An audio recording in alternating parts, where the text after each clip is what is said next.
नमस्कार। भारत के पद्म में आप सभी का स्वागत है। मैं हूं आपके साथ दीप्ति दुबे। अपने इस कार्यक्रम के माध्यम से हम आपको मिलवाते हैं उन व्यक्तित्वों से जिन्हें अपने क्षेत्रों में विशिष्ट कार्य करने के लिए भारत सरकार की ओर से पद्म पुरस्कारों से नवाजा गया है। शुरुआत करते हैं आज के कार्यक्रम की और सबसे पहले आपको देते हैं पद्म पुरस्कारों से जुड़ी ये रोचक जानकारी। वर्ष 1954 में भारत सरकार ने नागरिक पुरस्कार, भारत रत्न और पद्म विभूषण की स्थापना की थी। पद्म विभूषण की शुरुआत में 3 श्रेणियां हुआ करती थी। 8 जनवरी 1955 को जारी राष्ट्रपति भवन की अधिसूचना के माध्यम से इनका नाम बदलकर पद्म विभूषण, पद्म भूषण और पद्मश्री कर दिया गया।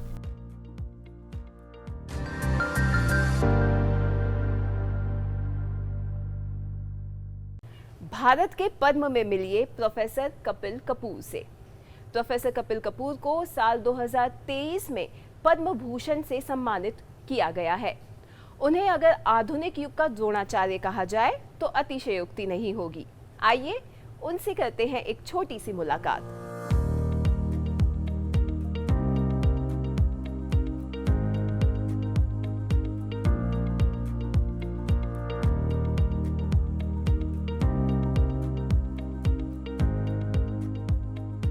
प्रोफेसर कपिल कपूर ने अपना पूरा जीवन छात्रों को शिक्षित करने और उनके जीवन को गढ़ने में समर्पित कर दिया। जवाहरलाल नेहरू विश्वविद्यालय के उप कुलपति रह चुके प्रोफेसर कपिल कपूर ने सेवानिवृत्त होने के बाद वर्ष 2012 में 7 वर्षों की मेहनत के बाद एनसाइक्लोपीडिया ऑफ हिंदुइज्म के 11 संस्करणों का संपादन किया। शिक्षा और साहित्य के क्षेत्र में उनके इसी योगदान को सम्मानित करते हुए साल 2023 में उन्हें पद्म भूषण से सम्मानित किया गया। प्रोफेसर कपिल कपूर, साहित्य एवं शिक्षा।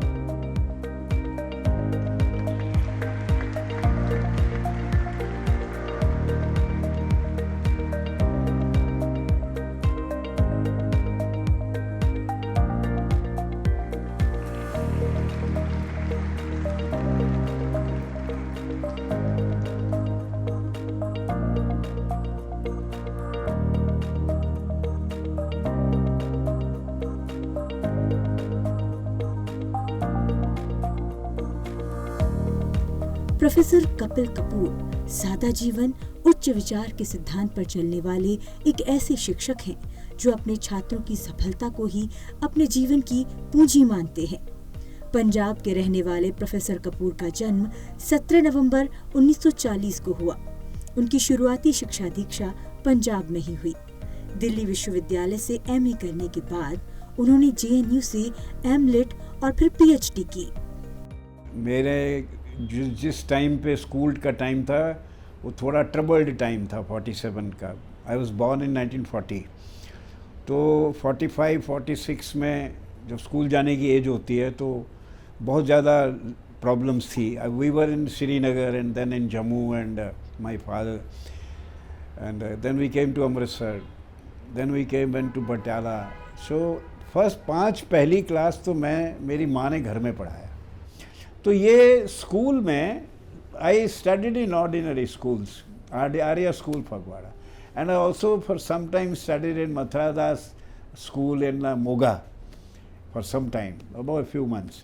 And then when I did my matric, I went to Ramgarhia College, Phagwara. I just for about 6-7 days. Then we went back to Amritsar, my birthplace, and our grandfather's house. And I studied in Khalsa College, Amritsar. Khalsa College.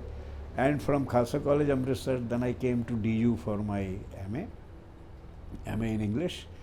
And I did my MA in 1960. And from 1960 today, 63 years, I have been teaching.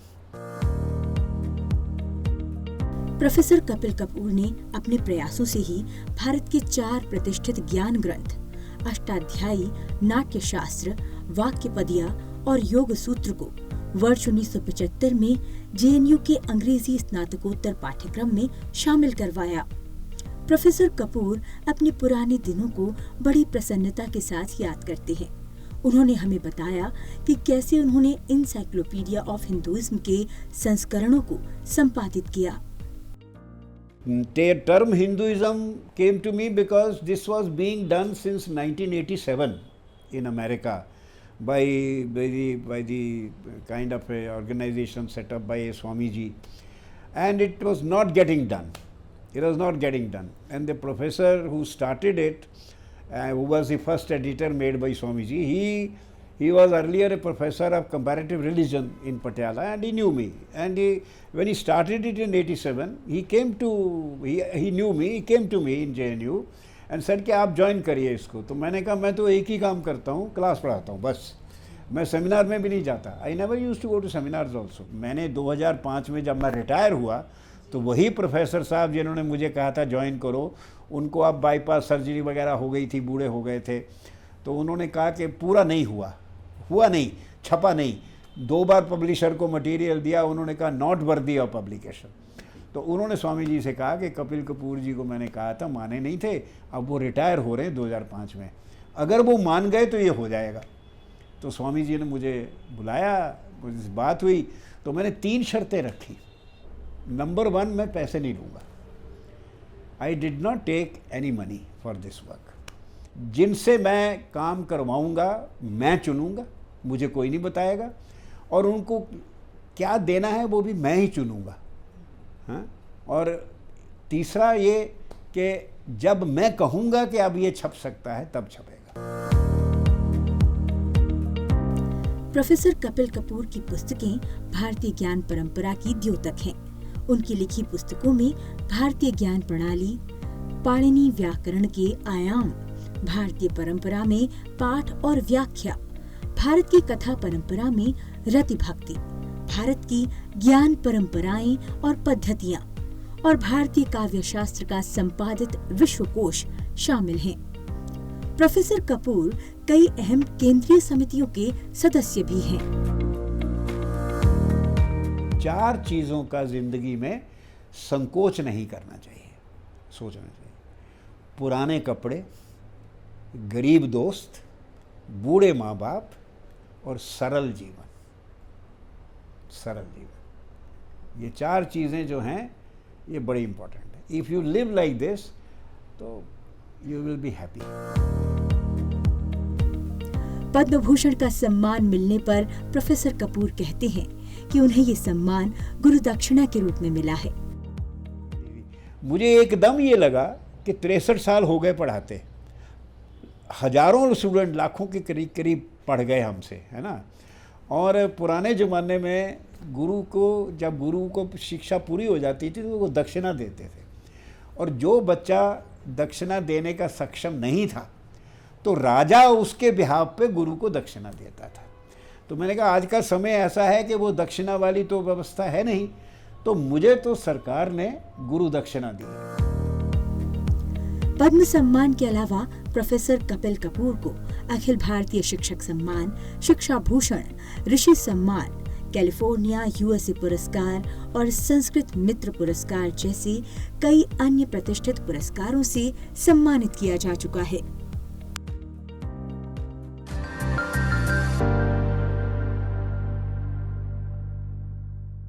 Bharat के पद्म में मिलिए अब एक ऐसी जोड़ी से जो कि आदिवासी गुड़िया कला को संजोने का कार्य कर रही है।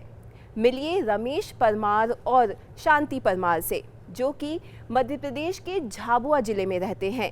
उन्हें साल 2023 में पद्मश्री से सम्मानित किया गया है।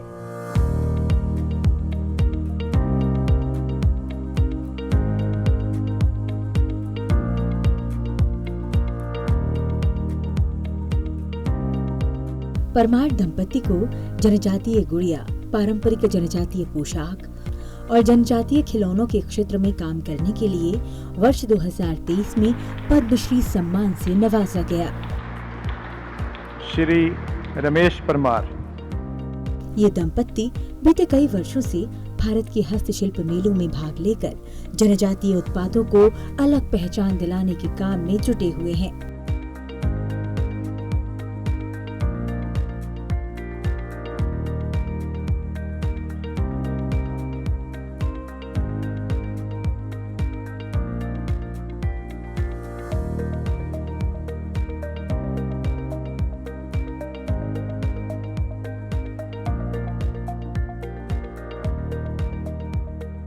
परमार दंपति का विवाह 1981 में हुआ था। रमेश परमार और शांति परमार दोनों ही मध्य प्रदेश के झाबुआ जिले के रहने वाले हैं। रमेश परमार का जन्म 1 मई 1963 को राती तलाई में हुआ। वहीं शांति परमार का जन्म 15 जुलाई 1968 को भगोल में हुआ। जनजातीय आंचल में जन्म और पले बड़े होने के चलते शुरुआत से ही दोनों का जनजातीय परंपराओं की प्रति गहरा झुकाव रहा। इस दंपति की हमेशा से ही ये इच्छा थी कि आधुनिकता के मौजूदा दौर में नष्ट हो रही जनजातीय परंपराओं और प्रतीकों को संरक्षित किया जाए। पद्मश्री से हमको सम्मानित किया जा रहा है, इससे हमें बहुत अच्छी खुशी की बात है। शुरू में हम समझे कि कोई मजाक कर रहा होगा, लेकिन रात को 10 बजे फ़ोन आया कि आपको पद्मश्री से सम्मानित किया जा रहा है। तो हमारे अनुसूचित जाति वर्ग में काफ़ी खुशी है और हम हमारे माननीय प्रधानमंत्री नरेंद्र मोदी जी, राष्ट्रपति जी को बहुत बहुत धन्यवाद देते हैं। इस दंपति को जनजातीय संस्कृति के संरक्षण की दिशा में आगे बढ़ने का मौका उस वक्त मिला जब साल 1993 में शांति परमार ने उद्यमिता विकास केंद्र झाबुआ के उद्यमिता प्रशिक्षण शिविर में हिस्सा लिया। इस प्रशिक्षण में मिले मार्गदर्शन और प्रोत्साहन ने दंपति के जीवन की दिशा बदल दी। इसके बाद ही दोनों ने ये तय किया कि वो इस कला को युवाओं के बीच पहुंचाएंगे और उन्हें इस कला से अवगत करवाएंगे। 90% आदिवासी भी लोग हैं। झाबुआ जिला में काफ़ी गरीबी लोग हैं और अधिकतर पलायन करते हैं। वर्तमान में भी पलायन ज़्यादा ही कर रहे हैं और वहाँ पे हमारे भिल समाज के लोग, वहाँ के जो आदिवासी बच्चे हैं वो 5वीं 8वीं से आगे पढ़ाई नहीं कर पाते हैं। गरीबी की वजह से बाहर पलायन कर रहे हैं, गुजरात अधिकतर जाते हैं। शासन की बहुत सी सारी योजनाएं हैं, जैसे मुख्यमंत्री जन कल्याणकारी योजना में भी बहुत सी योजनाएं हैं, लेकिन उनको या तो पता नहीं रहता है।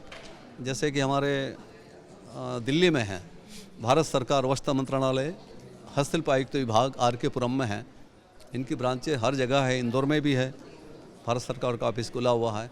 वहाँ पर हमारी सहायक निदेशक मैडम देशमुख मैडम है, बहुत अच्छा कार्य कर रही है। उनके मार्गदर्शन में काफ़ी लोगों को रोजगार मिल रहा है। कम से कम 1000 महिलाओं का पंजीयन भी हो चुका है और कई आदिवासी महिलाएं शिल्पी मेलों में भाग ले रही हैं। आदिवासी हस्तशिल्प सामग्री का विक्रय कर रही है और महिलाओं को रोजगार मिल रहा है। और हम लोगों ने अभी तक 1600 महिलाओं को प्रशिक्षण दे चुके हैं और कई महिलाएं वर्तमान में आदिवासी गुड़ियाएं बना रही हैं। झाबुआ जैसे जिले में इस कला से संबंधी कई प्रकार का सामान उपलब्ध न होने पर भी इस दंपति ने हार नहीं मानी। पड़ोसी राज्य गुजरात से सामान लाने के अलावा यही सामान की उपलब्धता बढ़ाने पर भी उन्होंने मेहनत की।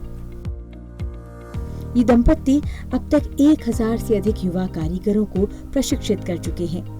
वे सभी युवा अब इस कला में दक्ष हैं और इस कला से अपनी आजीविका कमा रहे हैं। इनको 93 में आदिवासी गुड़िया का प्रशिक्षण दिलवाया था। 1993 में गरीबी की वजह से हम पुराने कपड़ों से भी गुड़िया बना देते थे ट्रेनिंग के बाद। फिर 6 महीने के प्रशिक्षण के बाद हम लोगों ने टेलर लोगों से पुरानी कतरन लाते थे, उससे गुड़िया बनाते थे। फिर 1997 को 15 अगस्त 1997 को इनको जिला स्तरीय पुरस्कार दिया गया। उस समय माननीय कलेक्टर मनोज श्रीवास्तव जी थे। फिर जिला स्तरीय पुरस्कार के बाद काफ़ी ऑर्डर आने लगे, फिर शिल्पी मेलों में जाने लगे और वर्तमान में हम जिला स्तर से राष्ट्रीय स्तर तक, अंतर्राष्ट्रीय स्तर तक के शिल्पी मेलों में भाग ले रहे हैं। ये दंपति अब तक देश भर में आयोजित जनजातीय संस्कृति से संबंधित 100 से अधिक मेलों में हिस्सा ले चुके हैं।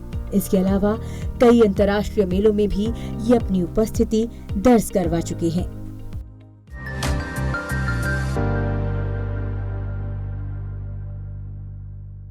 उस सफलता के कोई मायने नहीं है जो कि आपको तनावपूर्ण जीवन के मोल पर मिले।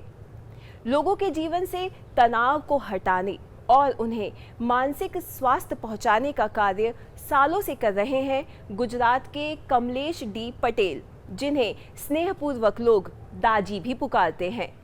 उन्हें साल 2023 में पद्म भूषण से सम्मानित किया गया है। आइए मिलते हैं कमलेश डी पटेल से।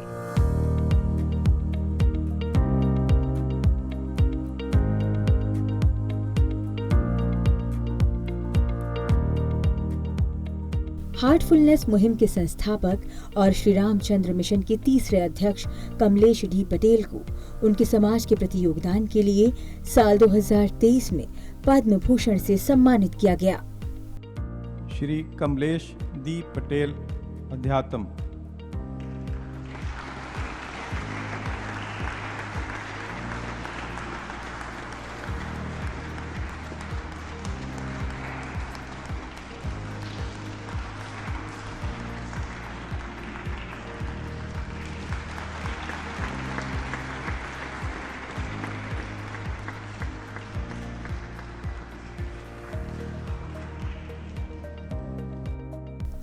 अट्ठाईस सितंबर 1956 को गुजरात में जन्मे कमलेश पटेल की रुचि बाल्यकाल से ही विज्ञान के साथ साथ आध्यात्म में थी।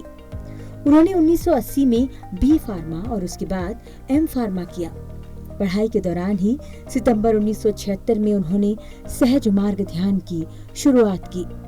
इसी दौरान साल 1977 में उनकी भेंट आध्यात्मिक मार्गदर्शक बाबूजी महाराज से हुई।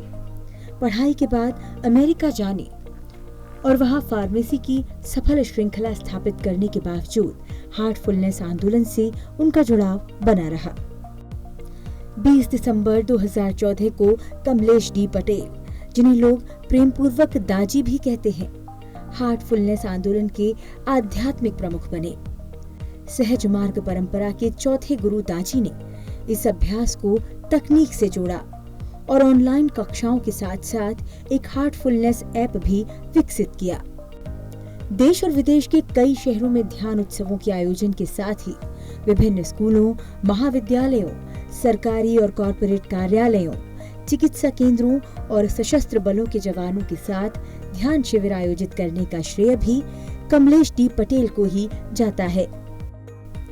Kamlesh D Patel the Heartfulness way, designing destiny और द विजडम ब्रिज पुस्तकों के लेखक भी हैं। इसके साथ ही वर्ष 2018 में वे श्री वेंकटेश्वर विश्वविद्यालय से डॉक्टरेट की मानद उपाधि सहित कई प्रतिष्ठित पुरस्कारों से सम्मानित हो चुके हैं।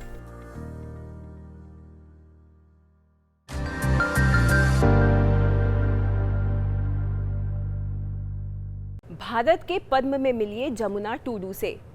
आदिवासी समुदाय से आने वाली जमुना को साल 2019 में पद्मश्री से सम्मानित किया गया।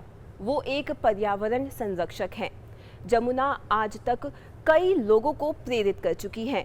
वो पेड़ पौधों, जंगलों, जीवों के प्रति लोगों को संवेदनशील बनाने का कार्य कर रही हैं। आइए उनकी कहानी जानते हैं और साथ ही में मिलते हैं एक ऐसे व्यक्ति से जिन्हें उन्होंने प्रेरित किया है।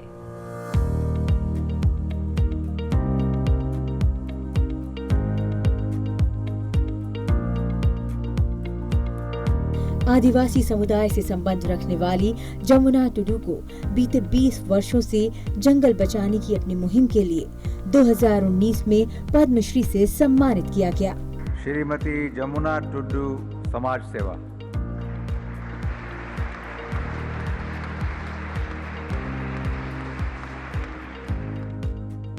प्रधानमंत्री नरेंद्र मोदी अपने मासिक कार्यक्रम मन की बात के माध्यम से हमेशा ही देश को कुछ ऐसे अनसंग वॉरियर्स से मिलवाते हैं जिनकी कहानियां लोगों को प्रेरणा दे जाती हैं। अपने इस कार्यक्रम के जरिए प्रधानमंत्री नरेंद्र मोदी ने जमुना टुडू को लेडी टार्जन ऑफ इंडिया का खिताब दिया था। झारखंड में लेडी टार्जन के नाम से विख्यात जमुना टुडू ने टिम्बर माफिया और नक्सलियों से लोहा लेने का साहसिक काम किया। उन्होंने न केवल 50 हेक्टेयर जंगल को उजड़ने से बचाया, बल्कि 10,000 महिलाओं को एकजुट कर पेड़ों और वन्य जीवों की सुरक्षा के लिए प्रेरित किया। ये जमुना जी के परिश्रम का ही प्रताप है कि आज गांव वाले हर बच्ची के जन्म पर 18 पेड़ और लड़की की शादी पर 10 पेड़ लगाते हैं। झारखंड और पश्चिम बंगाल की सीमा पर स्थित चाकुलिया में रहने वाली जमुना टुडू का जन्म ओडिशा के मयूरभंज में 19 दिसंबर 1980 को हुआ। ओडिशा के जिस इलाके से वो आती हैं, वहाँ पेड़ पौधों की तादाद बेहद कम थी और इसके चलते होने वाली परेशानियों से वो अवगत भी थी।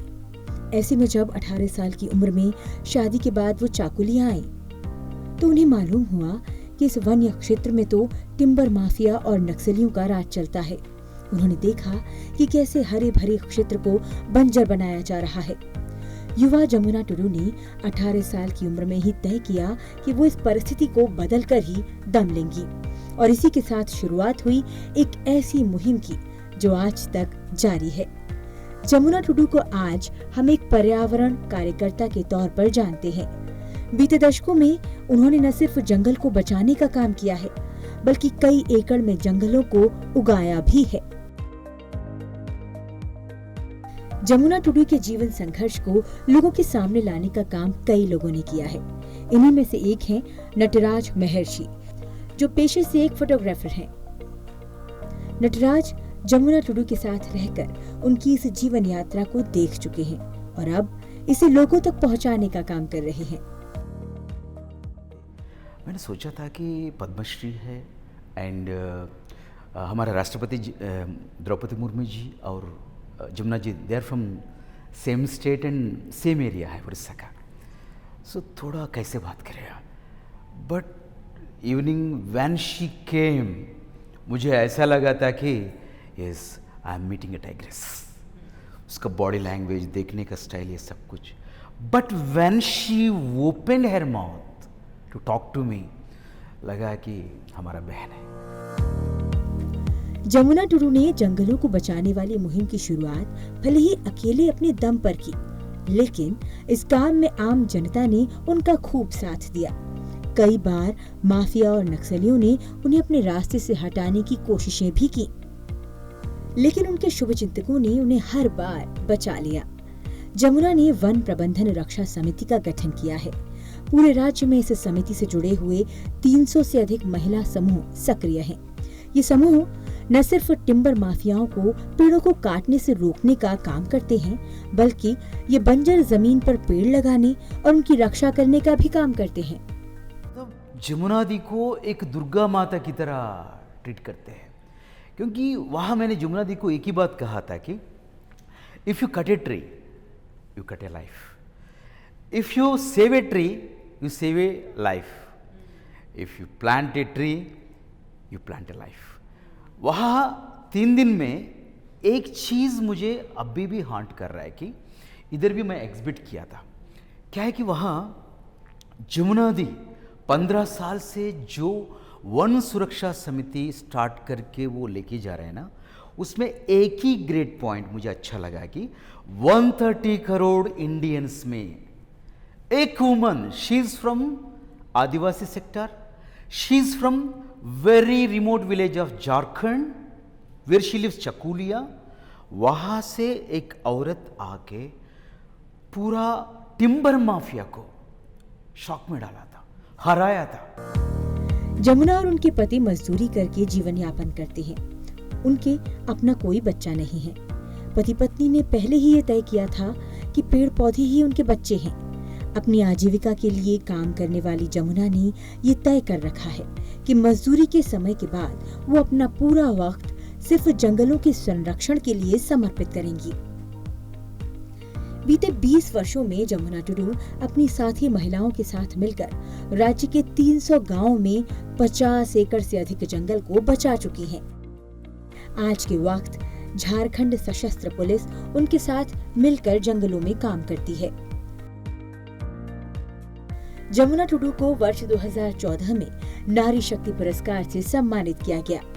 2016 में उन्हें राष्ट्रपति की ओर से भारत की प्रथम 100 महिलाओं में चुना गया और राष्ट्रपति भवन में उनका सम्मान हुआ। जमुना टुडू हर वर्ष पर्यावरण दिवस के मौके पर पेड़ों को राखी बांधती हैं और उन्हें सुरक्षित रखने का प्रण लेती हैं।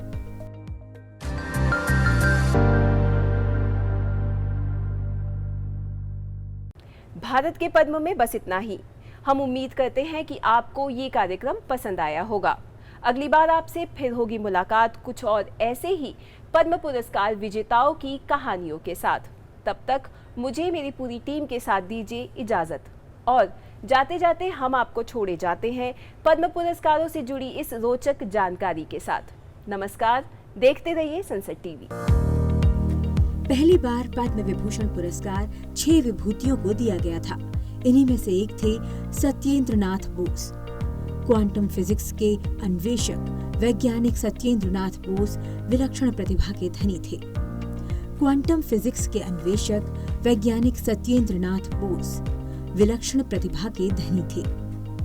भौतिक शास्त्र में 2 अणु माने गए हैं, बोसोन और फर्मियान। इनमें से बोसोन अणु की खोज सत्येंद्र नाथ बोस ने की थी और इसीलिए इनका नाम बोसोन पार्टिकल पड़ा।